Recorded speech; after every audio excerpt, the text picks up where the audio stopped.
Room जलता रहा और नीरू बांसुरी बजाता रहा। सिंध डूब रहा है और इसकी शराफिया दावतें उड़ा रही है। इन लोगों की पार्टियां देखकर दिल उदास सा हो जाता है।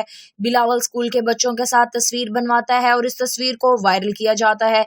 पीपल्स पार्टी की खवातीन मेकअप में लथड़कर हेलीकॉप्टर में बैठकर हंसती मुस्कुराती कहके लगाती शहीद बेनजीर भुट्टो की बरसी में शिरकत के लिए जाती हैं। सिंध की ये अशराफिया हर मौके पर सिंध की गरीब आवाम का मजाक उड़ाती महसूस होती हैं।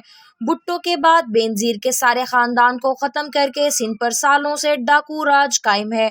सिंध की रोज बरोज गिरती हुई हालत इसके हुक्मरानों की काबिलियत का मुंह बोलता सबूत है। आज भी ये सब बैठकर दावत उड़ा रहे हैं। सिंध में कितने लोग हैं जो इस तरह की दावतें उड़ा सकते हैं। वैसे ये दावतें इन लोगों पर सूट भी करती हैं। इन लोगों को जानते बूझते अपने पर मुसल्लत करने की कोई सजा तो होनी चाहिए। उड़ाओ उड़ाओ, जितनी दावतें उड़ा सकते हो जरूर उड़ाओ। तुम्हारे बाप का माल है, तुम नहीं उड़ाओगे तो और कौन उड़ाएगा। दावतें उड़ाओ और गाने सुनो, बल्कि नाच गाने की महफिलें से जाओ, क्योंकि जब सिंध सारा चोरी डकैती के हाथों परेशान है तो इस पर इन लोगों की अयाशी तो बनती है ना। सिंध के स्कूल की हालत देखो, आटे की कीमतें चेक कर लो। इन सब की पार्टियां करना अब भी बनती हैं। जिसमें इसके अरबाब इख्तियार इस तरह का रवैया इख्तियार किए हुए हों तो मुल्क डिफॉल्ट करेगा या नहीं करेगा, ये मेरा सवाल आपसे है। एक जमीन गर्म करता है, दूसरा कपड़े बेचता है, तीसरा आसमान से सैलाब बरसाता है।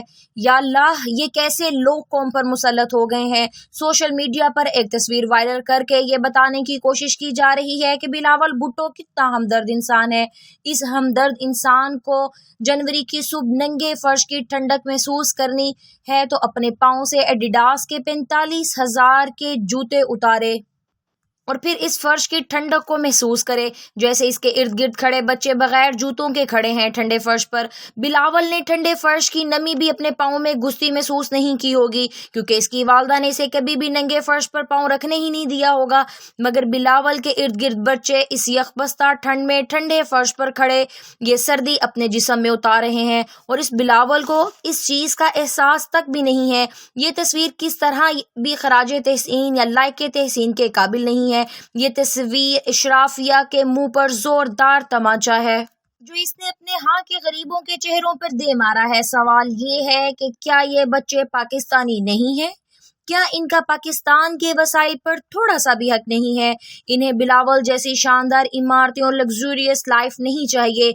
रहने के लिए छोटे छोटे साफ सुथरे घर चाहिए, जहां साफ पानी मिलता हो, जहां की फिजा साफ सुथरी हो। ये बच्चे बिलावल के संग जिस जगह खड़े हैं ये इनका स्कूल है, जहां इनके लिए ना तो खूबसूरत क्लासरूम है और ना ही अच्छा माहौल।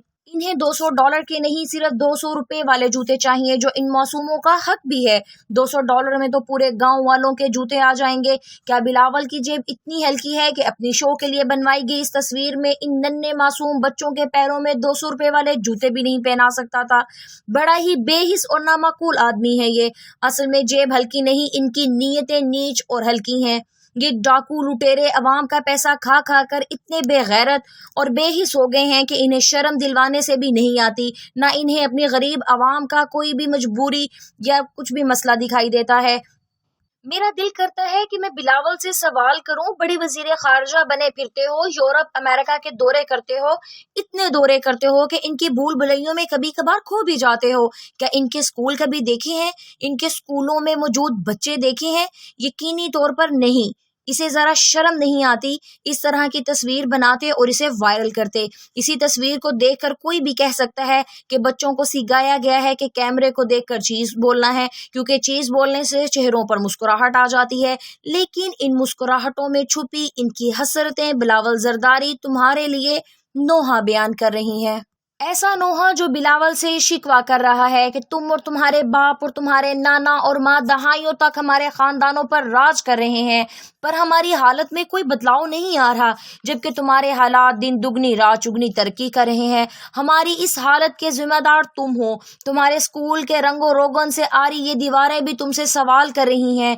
ये पीछे हमारी क्लास का ब्लैक बोर्ड है जिसकी हालत हमारी हालत से भी ज्यादा अबतर है। क्या तुमने कभी इस तरह के स्कूल से तालीम हासिल की है? کیا تم اور تمہاری بہن اپنے بچوں کو اس طرح کے اسکول میں پڑھاؤ گے؟ ان بچوں کے دلوں میں ہزار سوال ہوں گے۔ یہ بڑے ہو کر جب اپنے بچوں کو اسی ٹوٹے پھوٹے اسکول میں چھوڑنے آئیں گے تو انہیں بتائیں گے کہ پیپلز پارٹی کا چیئرمین ہمارے اسکول آیا تھا، پر اسکول آج بھی ویسے کا ویسا ہی ہے۔ نہ ان بچوں کی قسمتیں بدلنی ہیں، نہ ان کی آنے والی نسلوں کی۔ جانتے ہو اس کی وجہ کون ہے؟ اس کی وجہ تم اور تمہارا خاندان ہے۔ سندھ کے اندرون کی حالت پر بہت ترس آتا ہے۔ سندھیوں کی آنکھوں میں مٹی جھونکی گئی ہے، انہیں ذہنی غلام بنا دیا گیا ہے۔ کچھ وہاں جہالت کا بہت راج ہے۔ اگر جہالت نہ ہوتی تو کیا آج بھی بھٹو زندہ ہوتا؟ عوام کو جہالت اور پرانے زمانے میں رکھا گیا ہے۔ سندھ کے اندرون کے علاقوں میں ابھی تک 2G انٹرنیٹ نہیں آیا تاکہ عوام کو ان کے کرتوت نہ پتہ چل جائیں۔ ان کی جہالت کی یہ حد ہے کہ طرز زدہ زندگی گزارنے کے باوجود بھی یہ جیے بھٹو ہی کہیں گے۔